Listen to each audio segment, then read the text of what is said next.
Welcome to Sassafras Valley.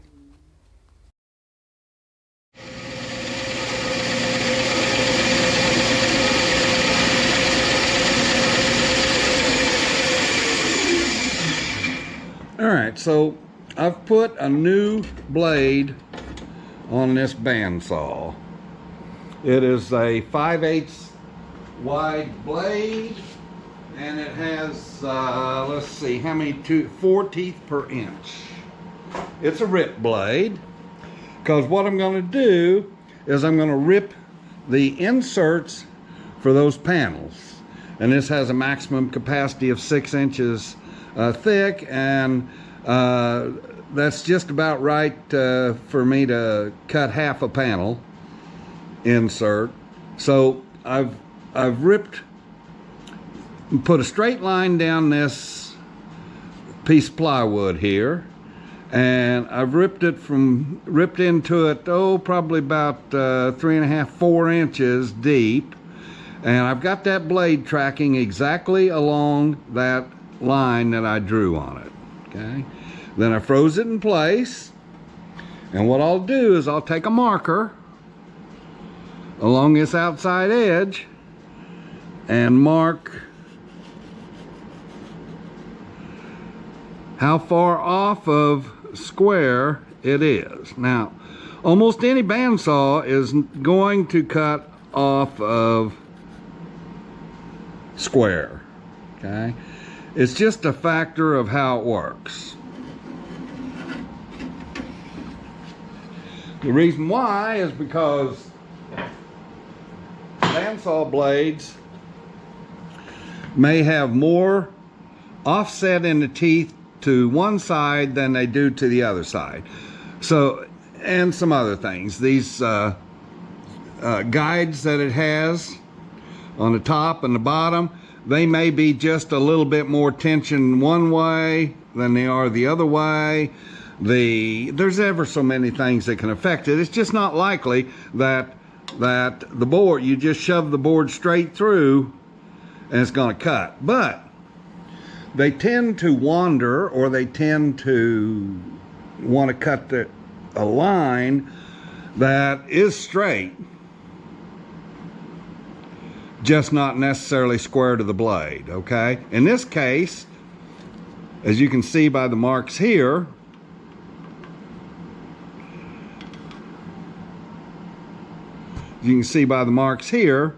they are out of alignment with the table. These lines are straight with the blade. This line here runs off, okay? So what I'll do is I'll take the fence and set it on there, and the Shopsmith bandsaw fence is specially made so that you can adjust it square with the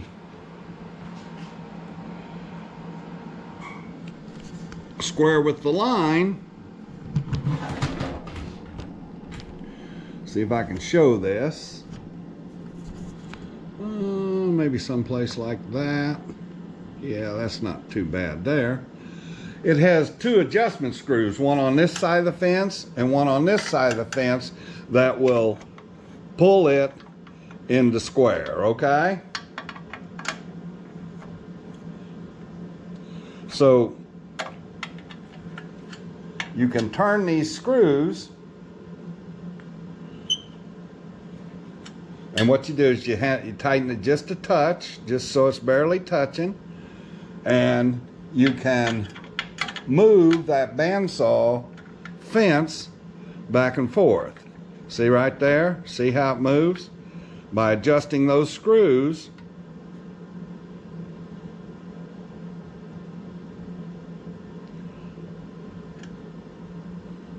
now I'm going to tighten it on down, and it seems to be pretty well aligned with that. Yep, pretty well aligned. So the edge of the bandsaw is aligned perfectly with the edge of that line I just put on it, okay, all the way down. Now that that's done, I can just move it any place along here to make my cut, and it'll stay aligned. That's aligned with where the saw wants to cut.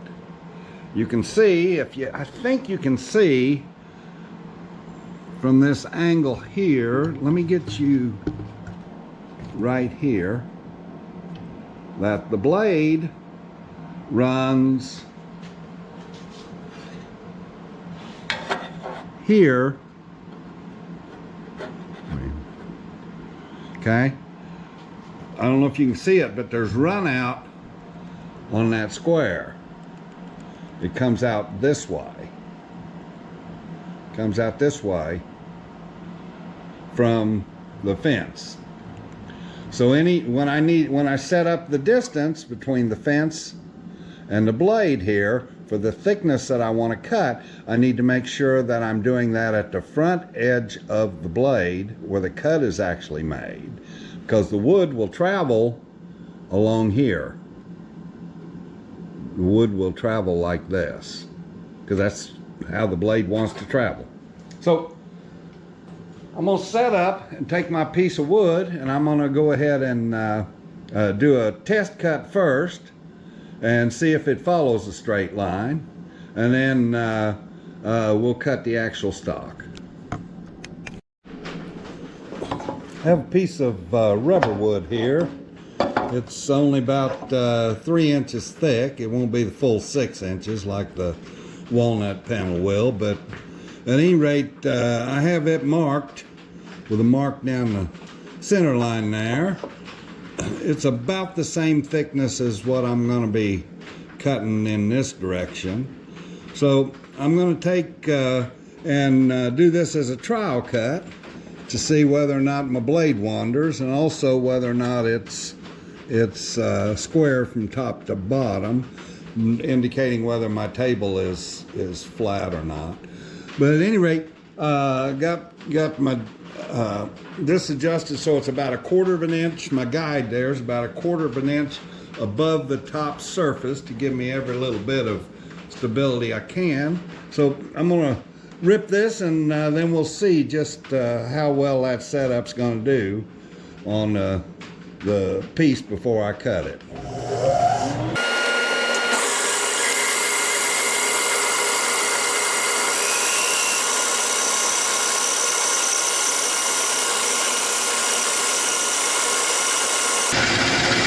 One of the things you want to make sure you're doing is you don't want to be forcing the piece through. You want to just let it go at its own natural speed. There's a feel that you get. If you push it any faster, it's going to wander. You can go slower. You just don't want to go fast.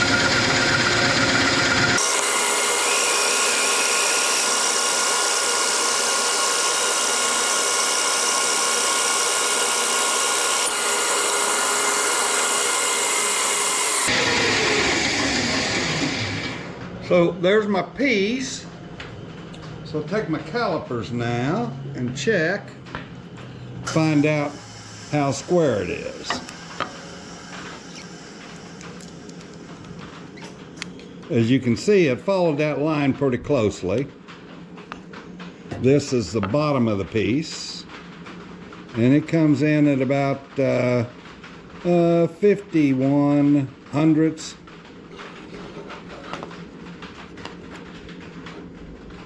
From end to end.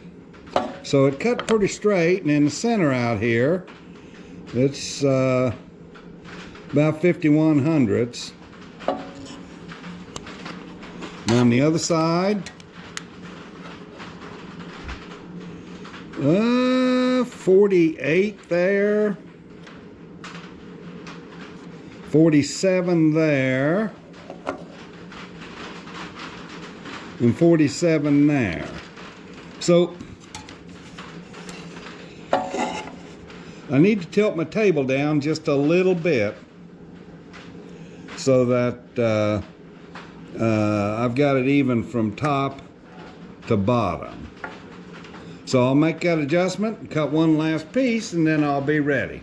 I'll come back to you when I'm ready to cut that walnut stock.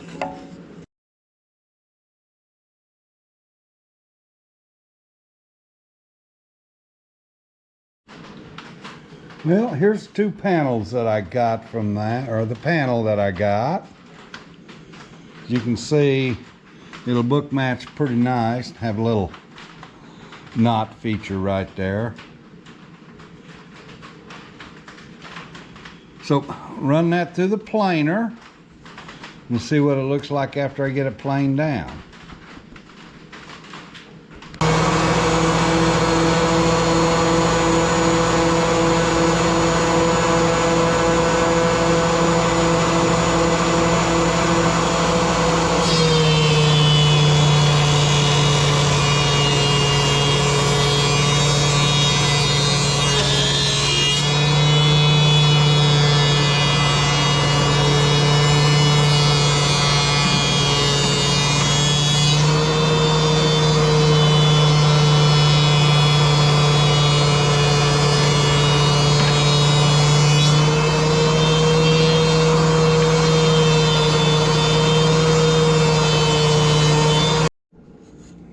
Well, I'll take care of planing all the panel inserts.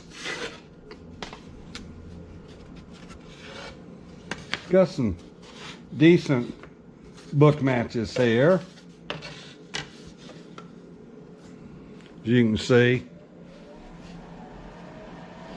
should look decent.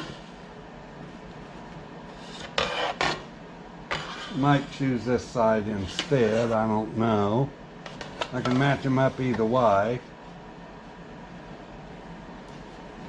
But anyway, yeah, I've got to match these back up again. Don't know how they go together right now, but I'll lay them out over there on the bench and figure out which ones go together.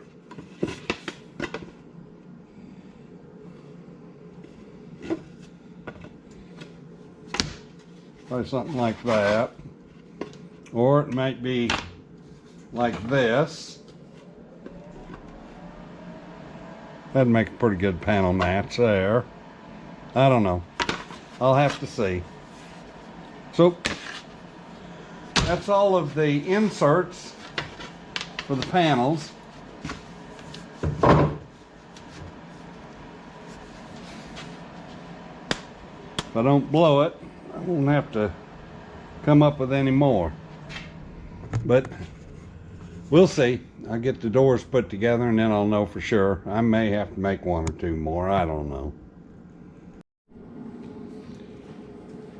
So these are the panels for the 2 doors. They need to be 4 5/8 by 16. So I'll rip them here on the table saw and then we'll go over to the miter saw and finish them up.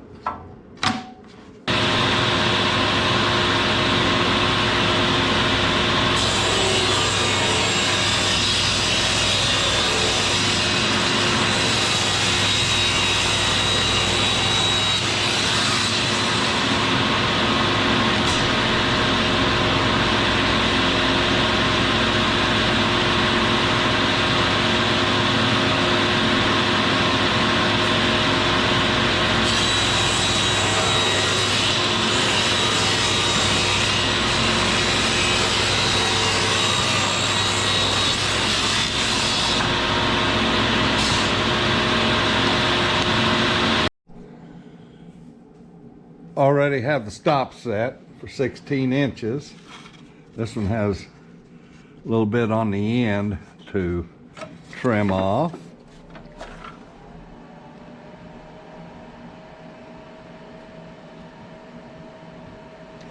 I think about there.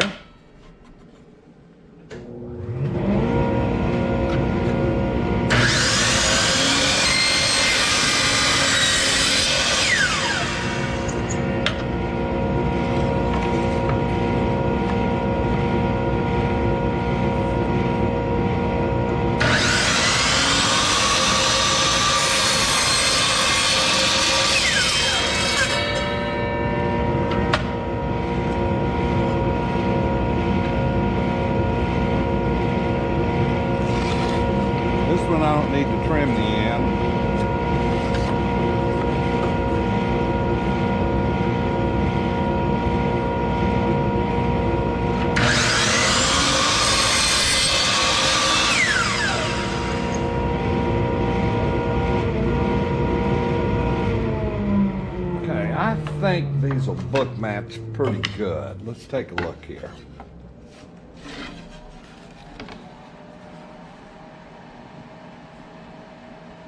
It's pretty good. Don't you think?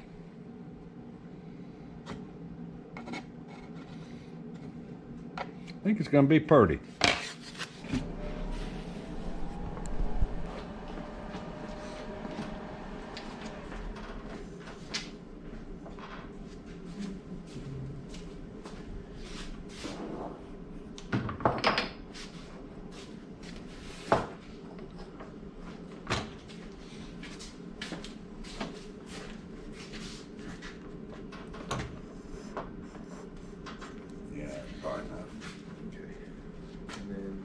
Both of these up. Yeah, I'd put them back to back.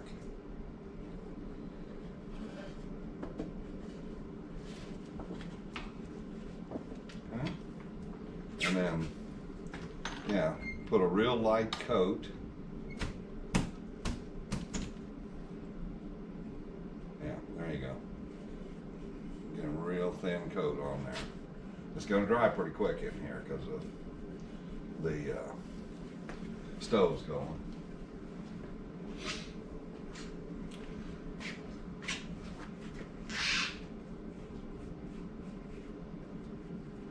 See what I mean? Drying fast.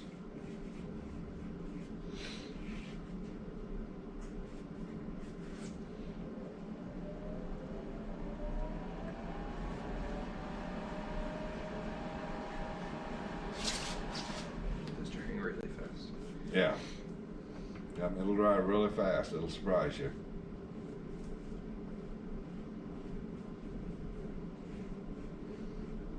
It's better to have a little bit too much glue than not enough, but as long as you can see that white surface along there, you're good.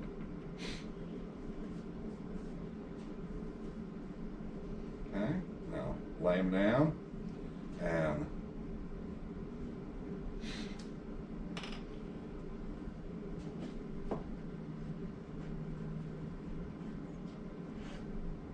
lay it down on there. There you go. Lay this one next to it.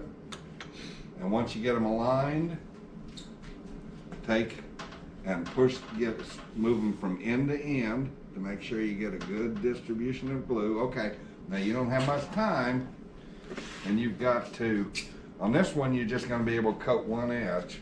So get a little extra. Yeah.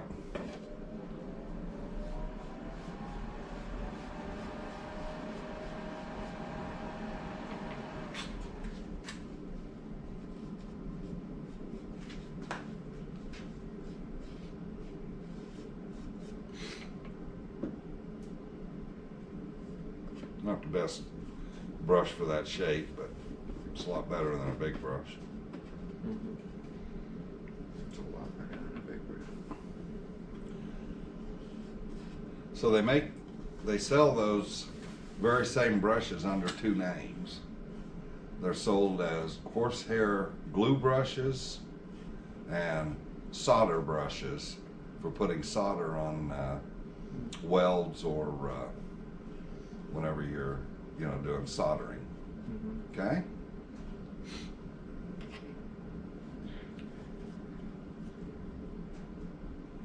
Okay, now pull them together and move them end to end to make sure the glue is evenly dispersed. Align your other end and then move your clamps in. Okay?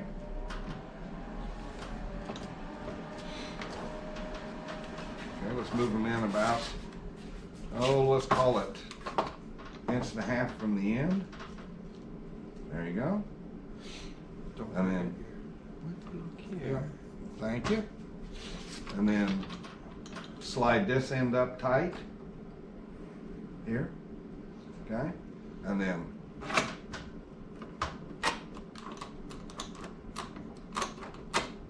okay, and then you can tighten tighten that clamp, and you can tighten this one. You should get pretty even squeeze out along the whole length. Might want to give it just a little more. I don't see any squeeze. I got a little gap right here. Well, it's pretty tight. Okay, now, that glue will continue to come up, but go ahead and clean up what you can clean up off of that surface. Yeah, just make a big wipe and get as much of it scraped off there as you can the first time, and then come back and clean it up. Okay.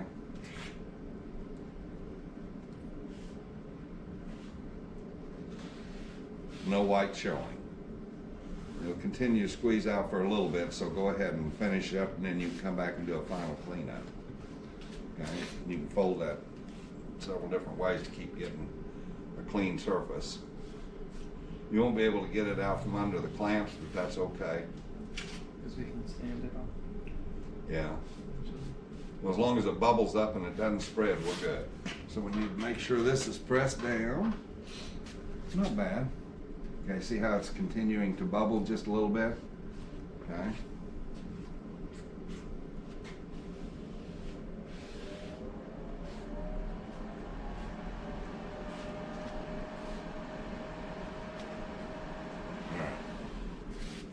Okay.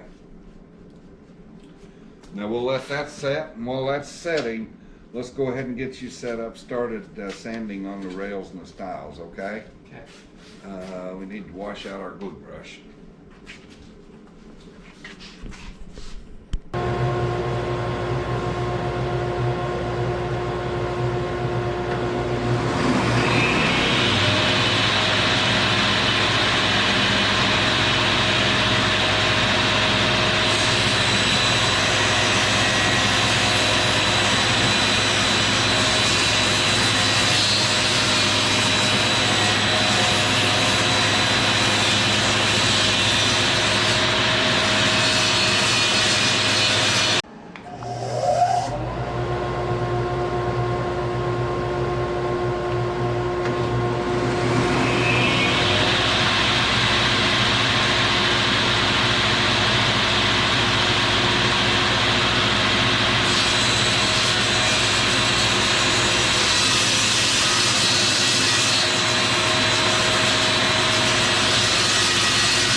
Now I can go ahead and do the final sanding on this and assemble the entire end panel.